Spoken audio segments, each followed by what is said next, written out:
ధర్మరాజులాగా ధర్మపాలన అందించే క్రమాన్ని నిర్వహించేటువంటి గొప్ప వ్యక్తిగా మనం గౌరవించాలి. అందులో మీరు మరింతగా అందరి అభిమానం చూరగొన్నవారు. అటువంటి అది మీ పట్ల ఉద్దేశించి అన్నారా వారు, ఇంకే ఎలా అన్నారో కానీ ఎలా అన్నా మాట్లాడేటప్పుడు జాగ్రత్తగా ఉండాలనేటువంటిది ఇవాళ ఒక గుణపాఠంలాగా అందరికీ జరిగింది.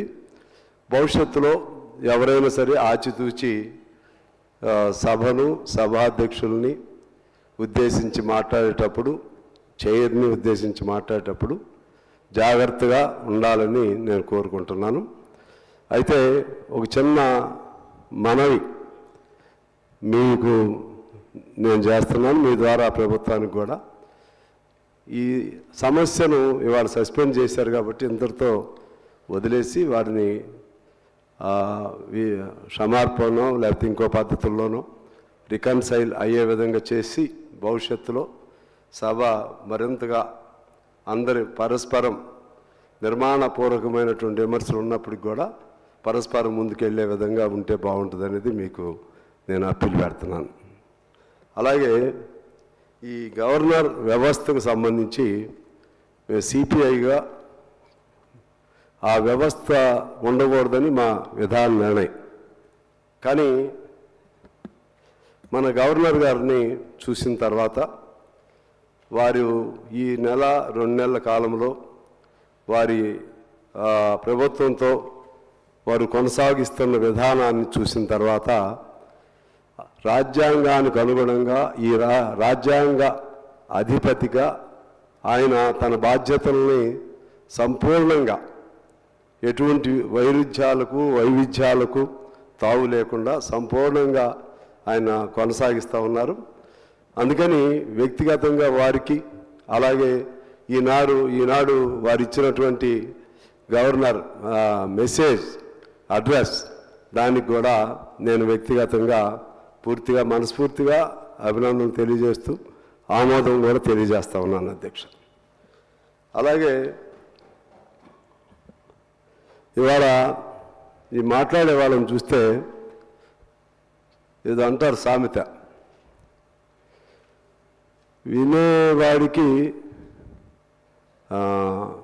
చెప్పేవాడు చాలా లోకువ. మేము చాలా చెప్తూ ఉంటాం, కూర్చునే వాళ్ళ మీద రాళ్ళు వేయటానికి చాలా తేలిగ్గా ఉంటుంది. ఓపికగా ఉండే వాళ్ళని మరింత తిట్టడానికి కూడా మాకు అవకాశం ఉంటుంది.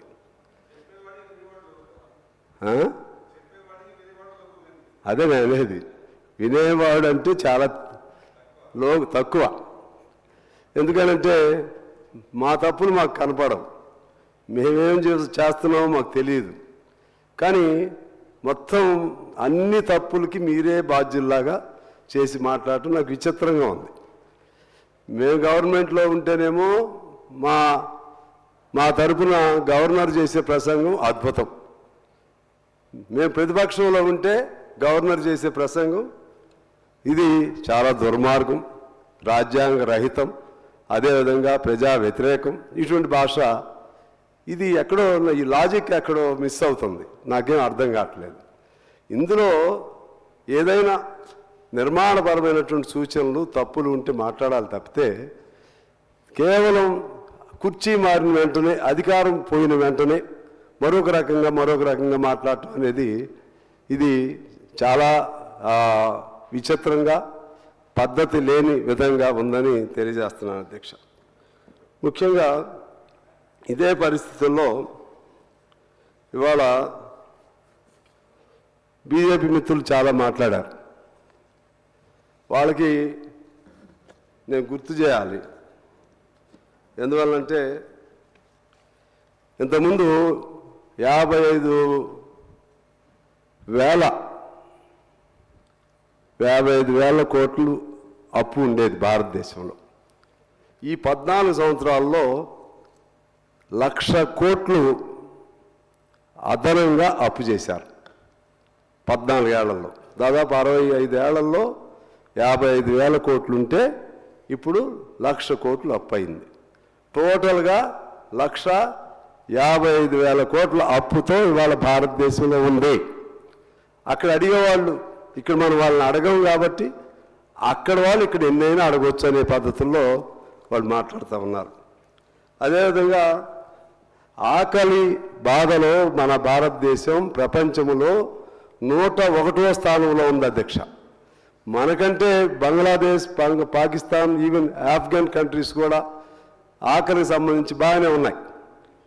అదేవిధంగా ఇంకా అనేక అంశాల్లో రైతులు మరణాలు కానీ, రైతులకు సంబంధించినటువంటి ఆత్మహత్యలు కానీ, అలాగే కార్మికుల సమస్యలు కానీ అనేకం ఏ సమస్య కూడా భారతదేశంలో పేరుకి 5వ ఆర్థిక వ్యవస్థ అని చెప్పుకుంటున్నప్పుడు కూడా ఆచరణలోకి వచ్చేసరికి పేదరికం మరింత ఎక్కువ కనపడుతున్నటువంటి దేశంలో మనం ఉన్నాం. అందువలన అవన్నీ మన సంగతులు మనం మర్చిపోయి ఇక్కడ కేవలం రాష్ట్ర ప్రభుత్వం పైన, రాష్ట్ర ప్రభుత్వం వాగ్దానాలు చేసి అమలు చేయకపోతే అడుగుదాం, కానీ వాటన్నిటికంటే మించి ఎవరు చేయలేని పాపాలు వీళ్ళే చేసినట్టుగా మాట్లాడటం అనేది, పాపాలు చేసే వాళ్ళ ప్రతినిధులుగా ఉన్నవాళ్ళు మాట్లాడటం అనేది మరింత అన్యాయంగా ఉందని నేను మీకు తెలియజేస్తున్నాను అధ్యక్ష. అలాగే ఇదే సందర్భంగా నేను గవర్నర్ గారికి సంబంధించి ఆయన ప్రస్తావన చేయనటువంటి అంశాలను కూడా మీ ద్వారా ప్రభుత్వ దృష్టికి తీసుకెళ్లాలని అనుకుంటున్నాను. ఎందువల్లంటే ఈనాడు గవర్నర్ అనేవారు 2 వ్యవస్థల మధ్య వారధి, కేంద్రానికి కానీ రాష్ట్రానికి కానీ. నా ప్రభుత్వం అని సహజంగా చెప్తారు ఏ గవర్నర్ అయినా. నా ప్రభుత్వం అని చెప్పేటప్పుడు నా ప్రభుత్వానికి జరుగుతున్న ఇబ్బందులు ఏమిటో తెలుసుకుని ఆ ఇబ్బందుల పరిష్కారం కొరకు రెండిటి మధ్య వారధిగా ఉన్నటువంటి గవర్నర్ గారు, మనకు ఒక తండ్రిలాగా ఉండేటువంటి గవర్నర్ గారు మరిన్ని ప్రయత్నాలు చేసి ఈ రాష్ట్రాన్ని ఎలా బయట వేయాలి అనే వాటిపైన ఆలోచన చేయాలని చెప్పి, అంటే గవర్నర్ గారు కూడా పర్సనల్గా కూడా వ్యక్తిగతంగా కూడా చొరవ చేసి ఈ రాష్ట్రాన్ని ఇవాళ